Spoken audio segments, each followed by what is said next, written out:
Assalamualaikum. Assalamualaikum warahmatullahi wabarakatuh. Waalaikumsalam warahmatullahi wabarakatuh. Apa kabar hari ini? Alhamdulillah luar biasa. Generasi semansa, generasi emas. Sehat semua hari ini? Sebelumnya silahkan dipimpin doa terlebih dahulu. Monggo silahkan wakil ketua kelas untuk memimpin doa. Sebelum memulai kegiatan pembelajaran pada pagi hari ini, marilah kita berdoa menurut agama dan kepercayaan masing-masing. Berdoa mulai. Berdoa selesai. Baik, sebelum kita mulai pelajaran pada hari ini, untuk lebih nyamannya kita cek kebersihannya terlebih dahulu. Silahkan dicek di laci atau sekitar kalian, jika ada sampah tolong dibersihkan. Monggo silakan. Anak-anakku sekalian ya, hari ini saya absen terlebih dahulu ya. Hari ini siapa yang tidak masuk? Oh, nihil. Baik. Alhamdulillah ya, berarti sehat semua. Hari ini masuk semua sehingga tidak ada yang ketinggalan dengan materi untuk pertemuan pada hari ini. Sebelum kita ke materi hari ini, kita alangkah baiknya ya mengingat materi sebelumnya ya. Materi sebelumnya kita mempelajari apa? Ada yang ingat? Ya, oh Alia, oke silakan Alia. Apa Alia? Pada pertemuan sebelumnya kita sudah mempelajari tentang ketenagakerjaan. Ketenagakerjaan sendiri adalah segala hal yang membahas tentang tenaga kerja pada masa sebelum, selama, dan sesudah masa kerja. Terima kasih Alia, masih ingat materi yang lalu bahwa kita membahas tentang ketenagakerjaan. Tentunya ada materi yang lain sebelum kita membahas materi ini. Selain ketenagakerjaan, ada yang ingat materi apa lagi? Oke, Keila silahkan. Pada pertemuan sebelumnya, kita juga membahas mengenai angkatan kerja. Angkatan kerja sendiri merupakan penduduk dalam usia kerja 15 hingga 64 tahun atau dapat dikatakan sebagai usia produktif, baik secara bekerja maupun tidak bekerja. Oke, baik Keila, terima kasih. Materinya yang lalu masih diingat dengan baik. Ini menunjukkan berarti pemahaman kalian luar biasa. Nah, untuk itu kita akan coba dulu ya sebelum kita masuk ke materi. Saya akan tampilkan terkait dengan video. Nah, nanti video ini silahkan ditanggapi. Sebenarnya di dalam video ini ada permasalahan apa dan bagaimana upaya ataupun solusi ya. Baik, demikian tadi pemutaran video terkait dengan suatu masalah ya. Masalahnya ini apa? Silahkan mungkin salah satu di antara kalian bisa menjelaskan. Kemudian bagaimana upayanya? Ya, silahkan Nafi. Baik Pak, di video tadi saya melihat bahwa ditunjukkan berbagai masalah ketenagakerjaan yang ada di Indonesia. Adapun dari masalah-masalah tersebut diperberat dengan adanya pandemi COVID yang melanda di Indonesia. Baik Nafi, terima kasih. Tadi sudah menyimak video dan benar sekali terkait dengan permasalahan ketenagakerjaan, apalagi diperparah dengan adanya pandemi COVID ya. Nah, dari masalah ini atau munculnya masalah ini tentunya ada solusi atau upaya yang dapat dilakukan untuk mengatasinya ya. Mungkin ada yang tahu kira-kira apa? Oke, Ril silakan. Untuk solusi dari permasalahan tersebut adalah dengan meningkatkan sumber daya manusia sehingga tetap bisa mengikuti perkembangan teknologi dan tetap produktif. Baik Ariel, terima kasih solusi yang sudah diberikan ya. Bagaimana menangani permasalahan tersebut. Saya akan menyampaikan terlebih dahulu ya bahwa tujuan pembelajaran pada hari ini melalui diskusi kelompok ini siswa mampu menganalisis tentang permasalahan ketenagakerjaan ya. Jadi siswa mampu menganalisis masalah ketenagakerjaan dengan tepat. Berikutnya lagi, siswa mampu menganalisis juga terkait dengan ya masalah pengangguran dan cara mengatasinya. Ada tujuan yang harus dicapai dan ada nanti yang harus kita selesaikan. Motivasinya adalah kita tahu bahwa permasalahan ekonomi di sekeliling kita itu banyak, terutama ketenagakerjaan. Sehingga dengan kita tahu, kita paham, kita akan mampu memikirkan solusinya. Sehingga kita menjadi pelajar yang peka, yang paham terhadap permasalahan ekonomi di lingkungan sekitar kita ya. Dalam langkah-langkah PBL nanti saya akan membagi kalian ke dalam kelompok-kelompok. Nah, kelompoknya kelompok ekonomi masih tetap ketua kelas? Masih tetap, sehingga nanti kita gunakan kelompok ekonomi yang di dalamnya nanti ya saya akan membimbing kalian menemukan, menyelesaikan masalah dan tahap terakhir nanti kalian akan mempresentasikannya. Jadi Bapak akan membagi dalam kelompok-kelompok, kemudian nanti LKPD-nya ya sudah Bapak share, sudah saya share di WA Group. Canva materinya ya, materinya itu sudah saya share. Nanti ada penilaian. Penilaian itu pertama adalah penilaian terkait dengan pengetahuan, bisa menggunakan nanti adalah soal pengetahuan yang linknya nanti akan saya bagikan melalui Google Form ya, Google Classroom yang sudah terbentuk di kelas kalian. Kemudian ada penilaian sikap, yaitu keaktifan kalian ya pada saat diskusi maupun saat presentasi ini akan dinilai. Ini adalah penilaian sikap. Penilaian keterampilan, kemampuan kalian dalam mempresentasikan, menguasai materi, ini juga akan menjadi penilaian. Untuk langkah pertama dalam PBL ini adalah membagi ke dalam kelompok. Karena sudah terbagi ke dalam kelompok, silakan saya beri waktu untuk bergabung ya dengan kelompoknya masing-masing. Saya akan memulai kegiatan pada pertemuan ini. Saya terlebih dahulu akan menyampaikan deskripsi singkat ya terkait dengan materi yang akan kita pelajari. Materi yang akan kita pelajari pada pagi hari ini adalah terkait dengan yang namanya masalah ketenagakerjaan, kemudian jenis-jenis pengangguran, dan juga nanti solusi atau cara mengatasi pengangguran tersebut. Nah, ini pertama adalah rendahnya terkait dengan keterampilan. Ya, keterampilan rendah. Kemudian ada juga terkait dengan pengangguran yang tinggi. Jadi di Indonesia ini penganggurannya tinggi. Kemudian permasalahan berikutnya adalah terkait dengan yang namanya mobilitasnya rendah. Mereka terkonsentrasi di Pulau Jawa. Dan yang terakhir adalah bagaimana perlindungan terhadap kesejahteraan tenaga kerja ini masih rendah. Terkait dengan pengangguran. Nah, pengangguran ini bisa dibedakan pengangguran berdasarkan waktu atau lamanya bekerja. Pengangguran pertama adalah pengangguran yang kita sebut sebagai pengangguran terbuka, pengangguran terselubung. Nah, yang satunya adalah terakhir ya, pengangguran setengah menganggur. Nah, ada juga pengangguran berdasarkan sebab. Yang pertama itu adalah pengangguran yang namanya siklikal. Yang kedua adalah pengangguran friksional. Nah, selain itu pengangguran juga ada pengangguran namanya teknologi. Kelompok kalian membantu menyelesaikan mungkin hal-hal yang perlu disampaikan. Ya, silakan dimulai. Sudah? Oke, ini kelompok berapa? 5. Oke, kelompok 5. Berarti tipe soalnya tipe 1 ya. Nah, silakan disimak dulu. Nah, disimak. Ada kesulitan? Coba cek dulu. Nah, di sini sudah ditampilkan terkait dengan artikel. Nah, di artikel ini nanti muncul suatu permasalahan. Nah, permasalahan itu dianalisis. Nah, dianalisis permasalahannya apa, kemudian tentukan solusi terbaik dari permasalahan ini bersama dengan teman-teman kalian. Oke ya, bisa ya? Oke. Oke, baik. Ini kelompok berapa, Mbak Isma? Kelompok 2 berarti tipe soalnya yang kedua. Silakan dibuka dulu, mungkin ada kesulitan. Nah, di sini ditampilkan ini ada artikel beserta permasalahannya di dalamnya. Kemudian nanti dicari permasalahan itu apa, dianalisis dulu permasalahannya. Nah, dari permasalahan itu detail ya, dibuat catatan-catatan, didiskusikan dengan kelompok, lalu dicari solusi-solusi apa yang bisa dilakukan dari permasalahan ini. Ditanyakan mungkin dari kelompok mana?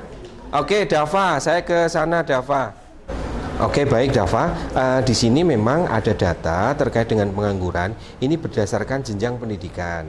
Misalnya kita lihat di sini ya, di sini terlihat bahwa angka pengangguran untuk SMK ini masih mendominasi tertinggi. Kenapa? Karena memang lulusan SMK lebih banyak ya. Kemudian setelah itu baru SMA. Kemudian ada D4, S1, S2 dan S3. Namun dari data semuanya ini pengangguran yang cukup rendah ini adalah di D3. Kenapa demikian? Karena memang pola pendidikan sekarang itu sudah beralih, Mas. Kebanyakan adalah S1, S2 ataupun kita kenal dengan D4. Nah, ini mengakibatkan komposisi pengangguran ini juga berubah. Nah, nanti dicari solusinya seperti apa ya. Bisa dipahami? Bisa, Pak. Oke, ya.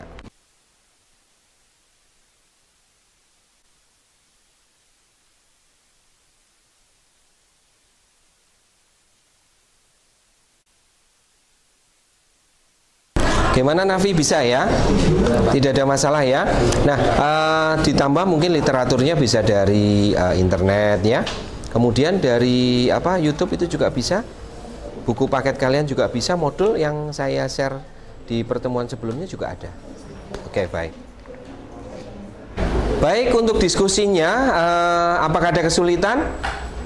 Baik, tidak ada ya. Tadi sudah ada beberapa kelompok yang menanyakan ke saya sudah ke kelompok kalian masing-masing tadi. Dan sekarang saatnya kalian untuk mempresentasikan terkait dengan hasil diskusi kelompok kalian. Nah, pada saat presentasi saya berharap anggota kelompok yang lain itu juga aktif untuk ikut menjawab, membantu anggota kelompok yang di depan ya. Bisa kita mulai, yuk. Yang maju terlebih dahulu sesuai dengan undiannya, silakan. Ada dari kelompoknya, oke? Kelompok 2, Isma, silakan maju 2 orang sebagai wakil dari kelompok kalian, yuk. Baik, terima kasih Pak atas kesempatannya. Assalamualaikum warahmatullahi wabarakatuh. Waalaikumsalam warahmatullahi wabarakatuh. Selamat siang semuanya. Sebelumnya perkenalkan, kami dari kelompok 2 akan mempresentasikan soal tipe 1. Sebelumnya perkenalkan, saya Isma dan Atika nomor absen 16. Saya Nadif Abdillah Maraseta nomor absen 22. Baik, sebelumnya kita akan membacakan bacaan dari soal tipe 1. Jakarta, CNBC Indonesia. Pengangguran di Indonesia pada Februari 2022 tercatat sebanyak 8,40 juta orang. Meski turun 350.000 orang dari tahun lalu, namun angka ini masih sangat tinggi. Tingkat pengangguran alami penurunan, kata Kepala Badan Pusat Statistik atau BPS, Margo Yuwono dalam konferensi pers awal pekan lalu. Secara persentase, tingkat pengangguran terbuka mencapai 5,83% lebih rendah dari tahun sebelumnya, yakni 6,26%. Akan tetapi, dibandingkan tahun 2020 masih tinggi, di mana realisasinya mencapai 4,94% atau 6,93 juta orang. Margo menjelaskan jumlah angkatan kerja alami kenaikan sebanyak 4,20 juta orang menjadi 144,01 juta orang. Namun tidak semua berhasil terserap oleh lapangan kerja yang tersedia. Jumlah penduduk yang bekerja naik 4,55 juta orang menjadi 135,61 juta orang. Tentu saja angkatan kerja baru tadi serta mampu diserap pasar kerja. Sebagian nanti akan jadi pengangguran, pungkasnya. Secara persentase jumlah pengangguran ini jika dilihat dari provinsinya, yang paling banyak ada di wilayah Banten. Dan TPT atau tingkat pengangguran terbuka tertinggi tercatat di Provinsi Banten sebesar 8,35%. Sementara itu pengangguran terendah ada di Provinsi Sulawesi Barat yang tercatat 3,11%, turun dibandingkan posisi Februari tahun 2021 sebesar 3,28%. Menurut Margo, seluruh provinsi mengalami penurunan untuk tingkat penganggurannya. Meski demikian, belum kembali ke posisi normal atau saat Februari tahun 2020 sebelum ada COVID-19. Sebab pada Februari tahun 2020 pengangguran hanya sebanyak 6,93 juta orang atau 4,94%. Kondisi tenaga kerja kita sampai Februari tahun 2022 jika dilihat dari levelnya itu bisa dikatakan belum sempurna sepenuhnya pulih dari kondisi sebelum COVID-19. Jumlah pengangguran tersebut jika dilihat dari tingkat pendidikannya yang paling banyak adalah lulusan SMK. Pengangguran lulusan SMK tercatat 10,38%. Pengangguran tertinggi selanjutnya adalah lulusan SMA sebesar 8,35%, kemudian disusul oleh lulusan D4, S1, S2, S3 sebesar 6,17%, dan lulusan diploma 1, 2, dan 3 sebesar 6,09%. Lulusan ini karena pilih-pilih pekerjaan sehingga tingkat pengangguran terbukanya tinggi. Sementara itu tingkat pengangguran terendah ada pada lulusan SD yang tercatat sebesar 3,09% pada Februari tahun 2022, turun tipis dibandingkan dengan periode yang sama tahun sebelumnya. Pengangguran terkecil SD ke bawah atau tidak ataupun belum pernah sekolah, belum tamat SD, serta karena bersedia menerima pekerjaan apapun, pungkasnya. Baik, demikian presentasi dari bacaan dari soal tipe 1. Selanjutnya, baik dari teman-teman kelompok lain, silahkan jika ada pertanyaan. Baik, demikian paparan ataupun presentasi dari kelompoknya Isma dan Nadif ya. Luar biasa sekali tentang apa yang disampaikan. Ada banyak permasalahan dan tentunya nanti bisa ditanyakan apa permasalahan-permasalahan tersebut. Silakan, ada yang bertanya dari kelompok? Oke, kelompok berapa Mbak? Kelompok 3, silakan. Solusi apa yang bisa kita lakukan untuk menghadapi masalah tersebut? Yang pertama, pemerintah dan swasta dapat meningkatkan kapasitas lapangan pekerjaan, sementara dari sisi individu sendiri dia dapat meningkatkan kapasitas diri. Baik, pertanyaannya sudah dijawab oleh kelompok ISMA ya.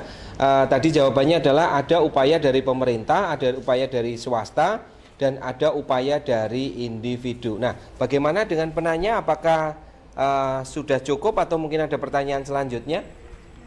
Sudah cukup. Oke, baik, sudah cukup. Nah, kemudian mungkin ada lagi kelompok lain yang akan bertanya? Cukup untuk presentasi dari kelompok ISMA?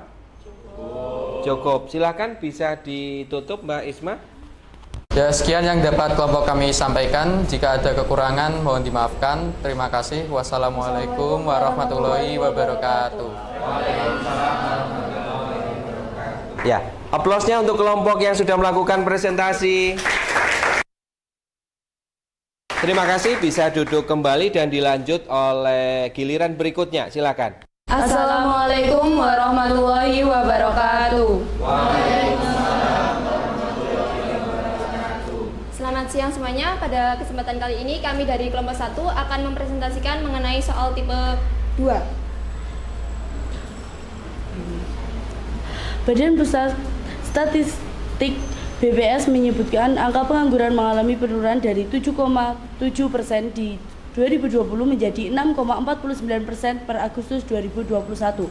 Per Agustus 2021, jumlah pengangguran sebanyak 9,10 juta orang, lebih rendah dari Agustus tahun lalu sebanyak 9,77 juta orang. Sementara pada tahun 2019, jumlah pengangguran tercatat 7,10 juta orang. Angka pengangguran kita tahun ini lebih rendah dari Agustus tahun lalu, kata Ketua BPS Margo Yuwono dalam konferensi pers di Jakarta Jumat tanggal 5 bulan 11. Berdasarkan jenis kelamin, tingkat pengangguran terbuka TPT tahun ini sebesar 6,74% laki-laki dan 6,11% perempuan. Sementara di tahun lalu 46% laki-laki dan 6,46% dari perempuan. Dari data tersebut, Margo menyebut angka pengangguran laki-laki lebih cepat turun ketimbang perempuan. TPT laki-laki mengalami penurunan lebih tinggi atau secara daripada perempuan, kata Margo. Sementara itu, berdasarkan tempat tinggal atau secara spasial angka pengangguran di perkotaan lebih tinggi dibandingkan yang tinggal di perdesaan, yakni masing-masing 8,32% dan 4,17% pada Agustus 2021. Sedangkan pada Agustus 2020 masing-masing 8,98% dan 4,71%. Hal ini menunjukkan penurunan angka pengangguran lebih cepat di perkotaan ketimbang di perdesaan. Secara struktur, angka pengangguran memang lebih tinggi di perkotaan, tetapi kalau dari penurunan juga lebih cepat di perkotaan, kata dia. Adapun tingkat pengangguran tertinggi sampai Agustus 2021 tercatat di Kepulauan Riau sebanyak 9,91%, sedangkan terendah ada di Gorontalo sebesar 3,01%. Menurut Margo, besarnya jarak angka pengangguran tersebut dimaknai adanya penurunan angka pengangguran yang masih besar. Jarak yang lebih besar dari ini, ada penurunan yang cukup tajam, kata dia mengakhiri. Baik, untuk selanjutnya adalah sesi tanya jawab. Apabila ada dari kelompok lain ingin menanyakan, silakan. Dari kelompok mana silakan yang bertanya? Oke, silakan. Bima ya, silakan. Bagaimana tanggapan Anda untuk mengatasi hal tersebut? Baik, saya akan menjawab pertanyaan oleh Ilham Bima, yaitu saya akan memberikan solusi dari permasalahan tersebut. Yang pertama yaitu kita dapat melakukan penyebaran tenaga kerja secara merata agar lebih optimal, kemudian diberikan pelatihan-pelatihan untuk meningkatkan kualitas tenaga kerjanya, dan yang ketiga yaitu di desa diberikan keterampilan-keterampilan seperti merajut, menjahit, dan lain-lain. Baik, mungkin ada yang menambahkan dari jawabannya Mbak Kristina, mungkin ditambahkan dari kelompoknya, silakan. Ya, saya akan menambahkan jawaban dari Kristina. Upaya lainnya adalah dapat dilakukan dengan penduduk perkotaan diberikan pengarahan untuk program kewirausahaan seperti usaha melalui perdagangan. Selain perdagangan offline juga dapat dilakukan dengan perdagangan online di media sosial. Selain itu juga penduduk di perkotaan dapat diarahkan pada pengembangan usaha jasa sesuai dengan kemampuannya masing-masing, seperti laundry, salon, fotokopi, servis HP, dan juga bengkel. Baik, tadi adalah presentasi dari beberapa kelompok yang luar biasa ya. Baik, saya kembalikan lagi kepada kelompoknya Intan, silakan untuk ditutup.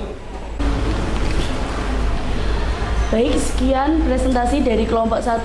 Mohon maaf bila ada salah kata. Terima kasih. Wassalamualaikum warahmatullahi wabarakatuh. Oke, baik, terima kasih aplausnya untuk kelompoknya Intan ya. Ya, dilanjutkan dengan kelompok berikutnya dari Ellen ya, dari Ellen dan Aul. Silakan. Assalamualaikum warahmatullahi wabarakatuh. Selamat siang, kami dari kelompok 3 akan membacakan paparan tipe soal yang pertama. Jakarta CNBC Indonesia, pengangguran di Indonesia pada Februari tahun 2022 tercatat sebanyak 8,40 juta orang. Meski turun 350.000 orang dari tahun lalu, namun angka ini sangat tinggi. Tingginya pengangguran alami penurunan, kata Kepala Badan Pusat Statistik BPS Margo Yuwono dalam konferensi pers awal pekan lalu. Secara persentase, tingkat pengangguran terbuka mencapai 5,83%, lebih rendah dari tahun sebelumnya 6,26%. Akan tetapi, dibandingkan 2020 masih tinggi, di mana realisasinya mencapai 4,94% atau 6,93 juta orang. Margo menjelaskan, jumlah angkatan kerja alami kenaikan sebanyak 4,20 juta orang menjadi 144,01 juta orang. Namun, tidak semua berhasil terserap oleh lapangan kerja yang tersedia. Jumlah penduduk yang bekerja naik 4,55 juta orang menjadi 135,61 juta orang. Tentu saja angkatan kerja baru tadi serta mampu diserap pasar kerja, sebagian nanti akan menjadi pengangguran, pungkasnya. Secara persentase, jumlah pengangguran ini jika dilihatkan dari provinsinya, yang paling banyak ada di wilayah Banten. TPT atau tingkat pengangguran terbuka tercatat di Provinsi Banten sebesar 8,35%, ujar Margo. Sementara itu, pengangguran terendah ada di Provinsi Sulawesi Barat yang tercatat hanya 3,11%. Turun dibandingkan posisi Februari tahun 2021 yang besarnya sebesar 3,28%. Menurut provinsi mengalami penurunan untuk tingkat penganggurannya. Meskipun demikian, belum kembali ke posisi normal, yaitu pada bulan Februari tahun 2020 sebelum adanya pandemi COVID-19. Sebab pada bulan Februari tahun 2020, pengangguran hanya sebesar 6,93 juta orang atau 4,94%. Kondisi tenaga kerja kita sampai Februari tahun 2022, jika dilihat dari levelnya, itu bisa dikatakan belum sepenuhnya pulih dari kondisi sebelum COVID-19, tegasnya. Jumlah pengangguran tersebut jika dilihat dari tingkat pendidikannya, yang paling banyak adalah lulusan SMK. Pengangguran lulusan SMK tercatat 10,38%. Pengangguran tertinggi selanjutnya adalah lulusan SMA sebesar 8,35%, kemudian disusul oleh lulusan D4, S1, S2, dan S3 sebesar 6,17%, dan lulusan diploma 1, 2, atau 3 sebesar 6,09%. Lulusan ini karena pilih-pilih pekerjaan sehingga tingkat pengangguran terbukanya tinggi, jelasnya. Sementara itu, tingkat pengangguran terendah ada pada lulusan SD yang tercatat sebesar 3,09% pada Februari 2022. Turun tipis dibandingkan dengan periode yang sama tahun sebelumnya. Pengangguran terkecil SD ke bawah tidak atau belum pernah sekolah atau belum tamat SD atau tamat SD karena bersedia menerima pekerjaan apapun, pungkasnya. Baik, apakah ada pertanyaan dari kelompok lain? Baik, silahkan. Baik, saya akan bertanya kepada kelompok 4. Bagaimana langkah-langkah yang dapat dilakukan untuk mengatasi permasalahan tersebut? Baik, apakah ada pertanyaan lagi dari kelompok lain mungkin? Ya, baik, silahkan Isma. Baik, terima kasih atas kesempatannya. Di sini saya mau bertanya, apa kesimpulan dari informasi yang terdapat dari bacaan tersebut? Terima kasih. Oke, baik. Tadi ada dua pertanyaan. Yang pertama adalah dari Kayla, yang kedua adalah dari Isma. Silakan dijawab satu dari anggota kelompok dan satunya yang presentasi ya, oleh Ellen dan juga Aul. Silakan. Monggo silakan. Baik, saya akan menjawab pertanyaan dari Kayla, yaitu langkah-langkahnya. Pemerintah bekerja sama dengan perusahaan asing dengan menarik investor ke dalam negeri, dan juga ada lagi langkah-langkahnya, yaitu pemerintah mendukung program kewirausahaan melalui pelatihan kewirausahaan dan peminjaman modal. Baik, kami akan menjawab pertanyaan dari Isma mengenai kesimpulan ya.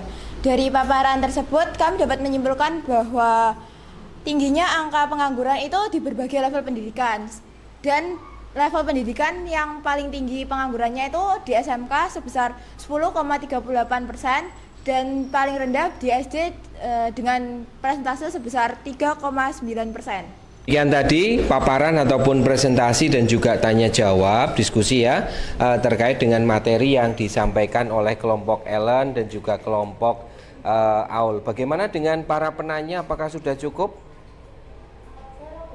Mau bertanya lagi? Oke, silahkan bertanya.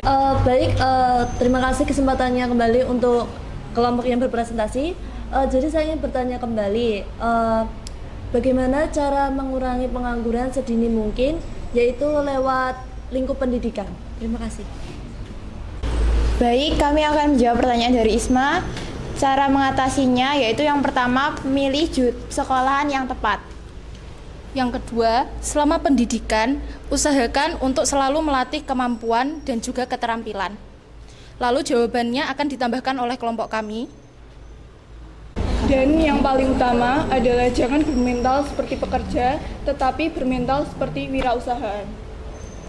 Baik, begitu jawaban dari kelompok kami. Apakah Dian sudah paham atau masih ada pertanyaan lagi? Ya baik. Terima kasih, luar biasa sekali jawaban dari kelompok yang berpresentasi. Untuk karena tadi kelompok Anda menyebutkan tentang kewirausahaan, kan kebetulan di sekolah kita juga ada materi PKWU ya. Menurut kalian dari pelajaran-pelajaran yang selama ini kita dapat, bagaimana sih kita bisa menyiapkan diri kita sebagai wirausaha ke depannya? Terima kasih. Baik, dari pertanyaan Isma saya yang akan menjawab. Kita bisa belajar melalui mata pelajaran PKWU yang sering kita pelajari di sekolah. Dan yang kedua, kita bisa memanfaatkan teknologi yang ada di sekitar kita dengan kita bisa menonton channel YouTube untuk kita belajar menjadi wirausahawan muda. Dan yang terakhir, kita bisa belajar dari lingkungan kita, seperti dari lingkungan pertemanan atau lingkungan rumah. Kita bisa sharing dengan teman kita ataupun dengan pedagang kelontong di dekat rumah kita bisa bertanya-tanya, seperti itu. Terima kasih. Bagaimana, Isma? Ya, baik. Terima kasih kembali untuk jawaban yang diberikan. Saya kira jawaban yang diberikan kelompok yang berprestasi memang benar. Saya pikir juga kita tidak perlu berpatokan untuk selalu menjadi pekerja-pekerja, namun juga bisa mengembangkan diri dan mempersiapkan diri untuk menjadi wirausahawan. Karena wirausahawan kita juga tahu bahwa wirausahawan itu tidak menjadi beban negara, sehingga kita bisa menyumbang pendapatan lebih besar kepada negara juga, sehingga selain kita bisa menjadi orang yang sukses dan mampu bermanfaat bagi lingkungan sekitar kita. Terima kasih. Baik, terima kasih atas perhatiannya. Sekian yang dapat kelompok kami sampaikan, kurang lebihnya mohon maaf. Wassalamualaikum warahmatullahi wabarakatuh. Mari kita simpulkan. Baik, untuk masalah pada ketenagakerjaan, yang pertama yaitu tingginya tingkat pengangguran. Baik, kesimpulan pertama tadi disampaikan terkait ketenagakerjaan, ada beberapa poin di sana, masalah rendahnya tingkat keterampilan dan pengetahuan, tingginya pengangguran dan juga kurangnya kesejahteraan ya. Tadi sudah disampaikan oleh Ellen. Selanjutnya mungkin ada lagi yang mau menyimpulkan? Selanjutnya yaitu pengangguran yang berdasarkan pada lama waktu bekerja dibagi menjadi 3, yaitu pengangguran terbuka, pengangguran terselubung, dan pengangguran setengah menganggur.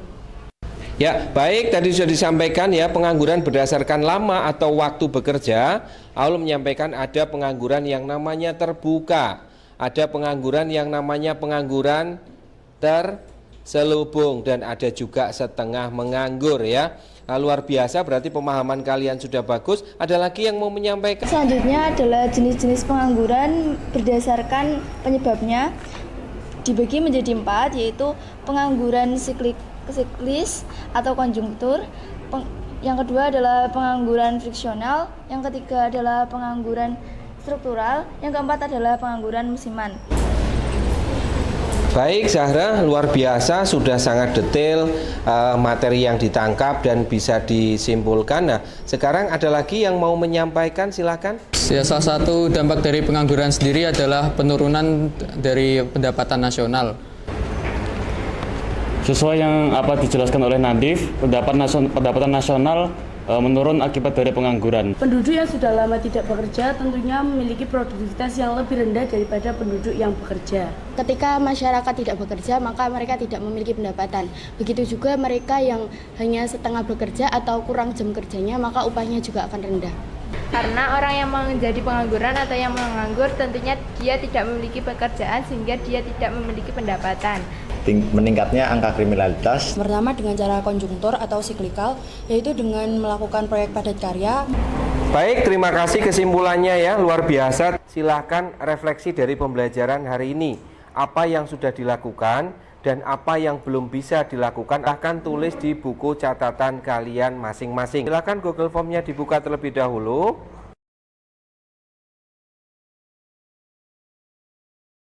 ...80, berarti rata-rata sudah lulus ya. Baik, nilai sudah bagus-bagus, ada yang dapat 100, Isma tadi dapat 84. Nah, pertemuan berikutnya yaitu bab tentang tentang inflasi. Nah, saya berpesan jaga kesehatan ya. Saya akhiri pada pertemuan hari ini, saya ucapkan terima kasih. Assalamualaikum warahmatullahi wabarakatuh.